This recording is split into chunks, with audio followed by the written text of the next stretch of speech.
او چې کم سړی جماعت آبادی او دی بیمار شي، خبرې یې جماعت کې ډیر وخت بازي بیمار شي، ملائکه وي نه هغه پلان کې نشته دی، نن خو نشته، جماعت خوشی دی، وی بیمار دی، وی راځي چې تپوس لیلاړ شو چې عیادت وکړو. د جماعت آبادون کې چې بیمار شي نو ملائک د تپوس لراځي. ښه دومره لوی مقام نبی کریم صلی الله علیه وسلم دور کې و زنانه وه د مسجد صفائی به یې کوله.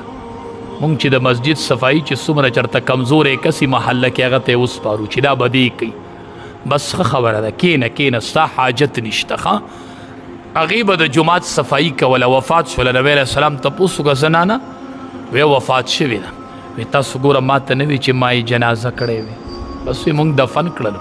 نبی علیه السلام ورته وی ځکه مې تپوس وکړو رأیتها فی الجنه، ما په جنت کې ولیدله. د مسجد هغې خدمت هغه جنت ته رسولې ده. ښه څوک چې د جماعت نه کڼ کې رالي او جیب کېږدي، جماعت صفا کوي، الله د زړه د ګناهونو نه صفا کوي. ښه نو کثرت الخطا الی المساجد، جماعت ته ډېر قدمونه الی. شکر وباسئ چې یو جماعت کې چرته په خدامو کې او په خادمانو کې ښه د مسجد خدمت کوئ.